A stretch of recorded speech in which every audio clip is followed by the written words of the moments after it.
Inventory change daily. Offer does not include dealer upcharge. Undercutting loss proofing factory surcharge or delivery fee. See website for details. All right, thank you. 25 minutes before 8 o'clock. Thank you for tuning in this Thursday morning. I hope you're doing well.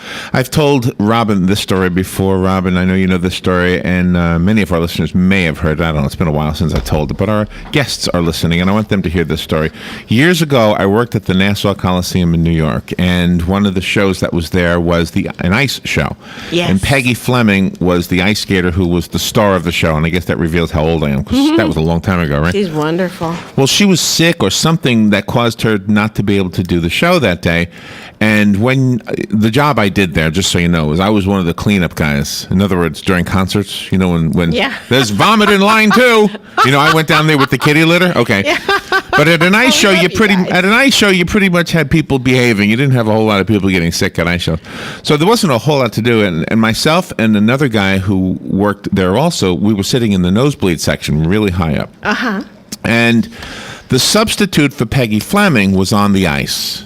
And her smile was so big, so bright. And I said to the guy sitting next to me, who, by the way, was a sad sack kind of a guy. Oh. I said to him, I said, look at that. You can see her smile from up here.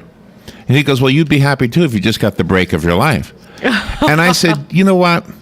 I don't think that's it. I think she got the break of her life because of that smile. Mm-hmm. Not that the smile is there because of the break, you know? Yeah. And I kind of knew this woman who had been replaced because I was filtering my way through those girls back in those days.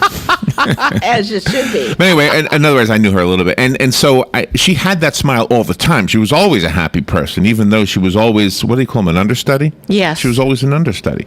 And so the book that we have right now reminded me of that. The book is called Transformed, The Science of Spectacular Living. It's written by Dr. Judish Wright and Dr. Bob Wright, and they're on the phone. And that's kind of part of what they say, is that, you know, if you lose weight to be happy, that might not be it. You better be happy first and then lose the weight. Right, or something like that. They've said it more eloquently. Thank you. Thank you for the words. Dr. Judish and Dr. Bob Wright, good morning to both of you. Good morning. Good morning. Where are you? We're in Chicago. In Chicago. It's still Wow. cold. See, we're done with our cold spell. It ended yesterday. Oh, they're laughing. They know.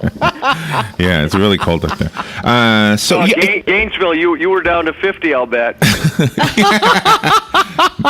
That's good. I like that. Well, no, it went to 20, didn't it, Robin? 20? Yeah, it's 20. But let's talk about that for a second as it applies to your book, because how many people move down here thinking, you know what, I'll be happy if I move to Florida?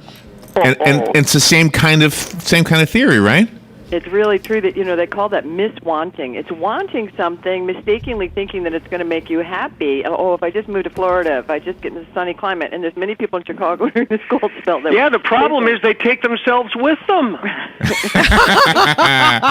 Yeah, that's exactly right. So what's fascinating about this is that you've actually have in the book outlined a science that helps us understand how we can use what we're talking about and make ourselves actually transform. There was a story yesterday, if you don't mind me just saying one more thing.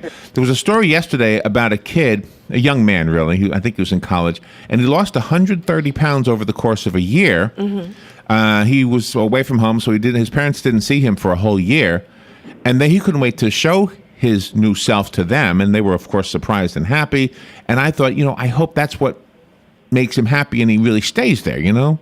No, that's such a good point. That's really good. I had actually done that. I didn't lose that much weight, but I had been fat. And I thought, okay, if I just lose weight, then I'll be happy. I lost weight, and I was thin and unhappy. So that really wasn't that. Because what we found in our research is that people who live really great lives, who love their lives, who love themselves, have deep relationships, career success, great leadership, there's a process they follow, and the first one is this: they're in touch with their yearning. What is they really yearn for?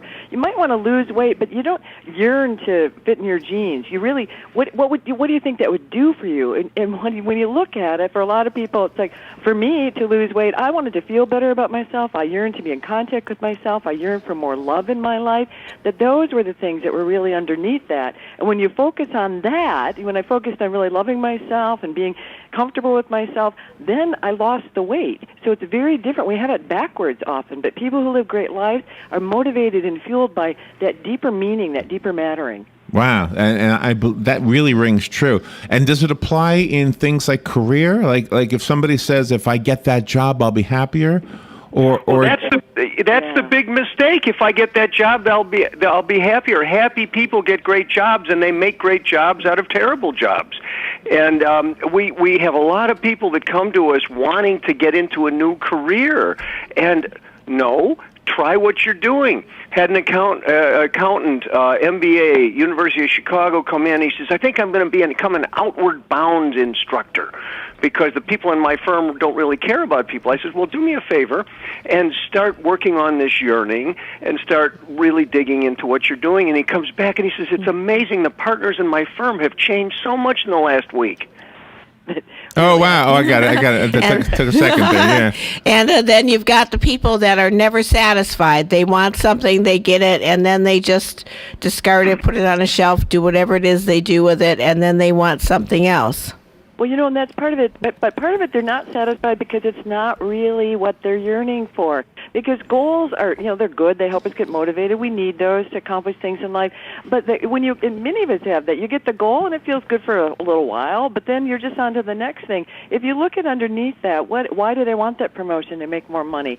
Oh, I want to live with more. I want to matter more. I yearn to make a difference. I yearn to connect to people deeply. And when we focus on that, you can still get that goal, but you're satisfied in the moment. You don't have to wait till that's accomplished. You become a better team member. You communicate more effectively because you're noticing if people are really listening to you or not, and you listen more to them because you're relating to their deeper yearning to be seen and known by you. And everything's more fulfilling that way. One of an experience I've had kind of all throughout my life, although not here. I'll say it does not happen here, and I've been here now 10 years doing this, or 11 years 11. now, right?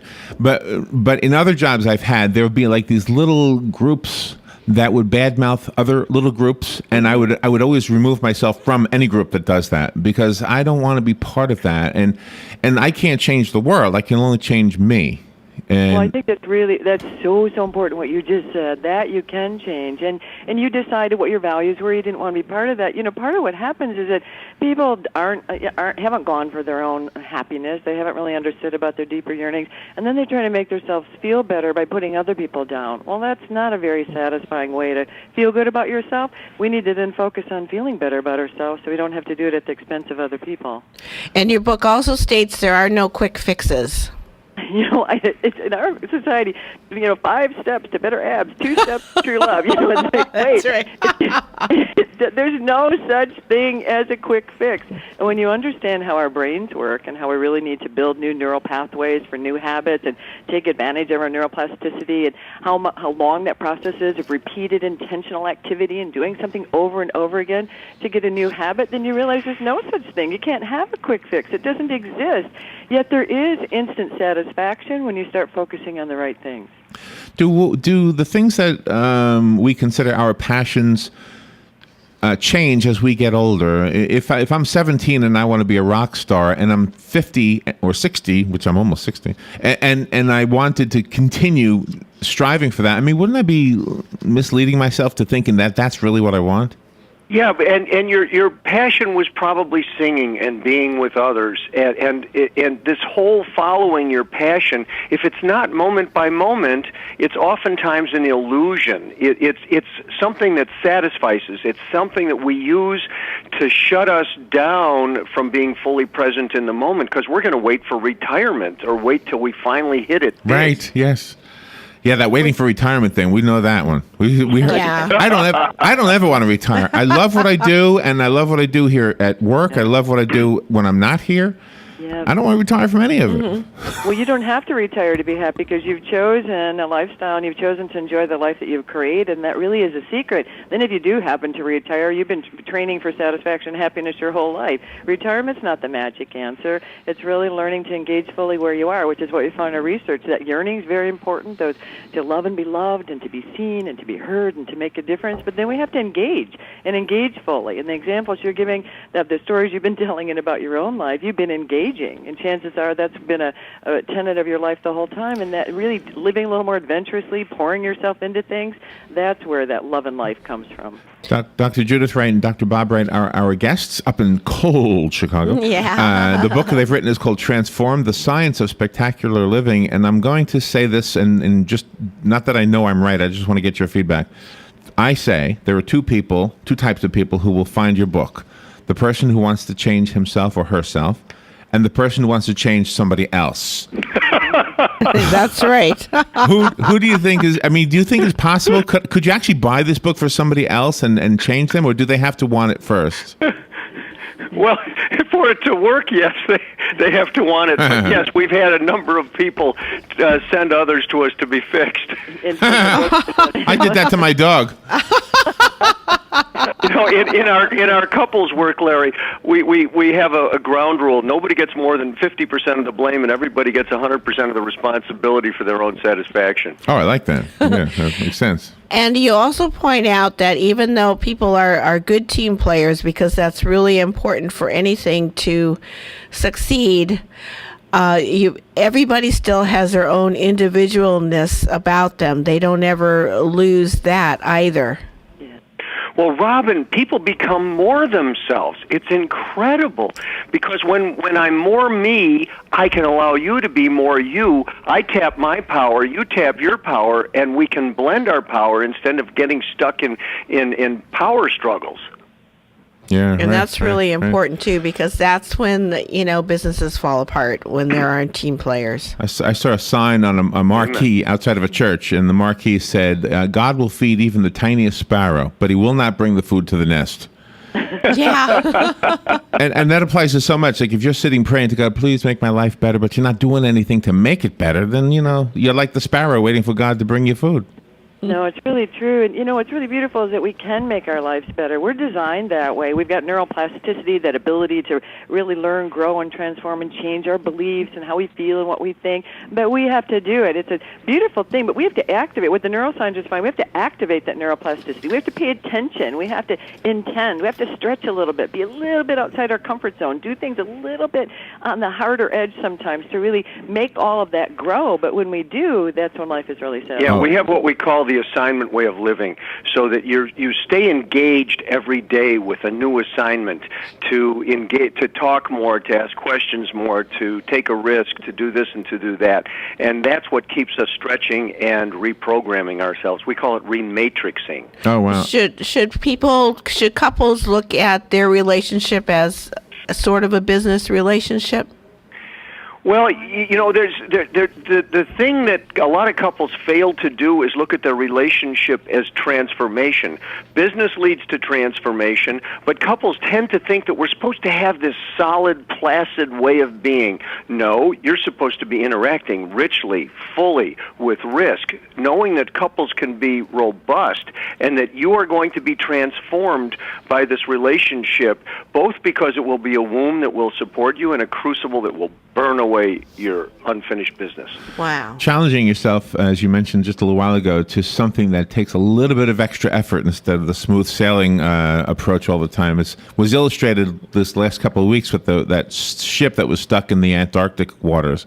When the icebreakers got there, they had to chip away at that ice a little bit at a time, right? And it's a beautiful metaphor for that. It's really, really true, and it's really what it takes to make those kind of changes. And I think we need to remember that, oftentimes we try to make changes in our life. We don't like how things are, but we don't go about it in a way that makes us successful. Oftentimes we try to take too big of a leap, and then we fall, and then we say, oh, see, that didn't work.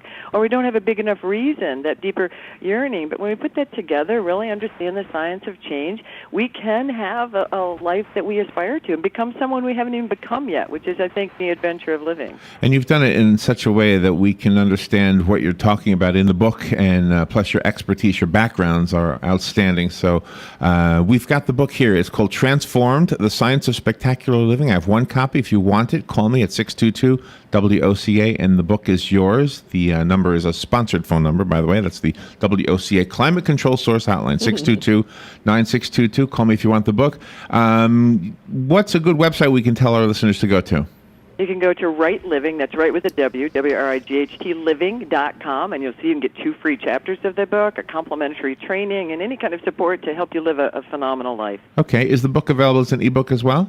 You can go as an ebook, yep. You can go on Amazon, you can go at ebook providers, and you can have it in your hands instantly if you want. I love that. I love that new technology. Well, thank you, Dr. Judith Wright and Dr. Bob Wright. Thank you both for being on the air with us. I know you've got a busy schedule. And get warm. Come to Florida. Larry and Robin. Come to Florida. Thank you. All right, we'll take a little break. We'll be right back. trauma care centers save thousands of Florida lives. But Shands UF wants to close Ocala Regional's trauma center. An out-of-town hospital that receives millions in taxpayer money is suing to shut down Ocala's trauma center. They want to pull the plug on life-saving trauma care all over Florida.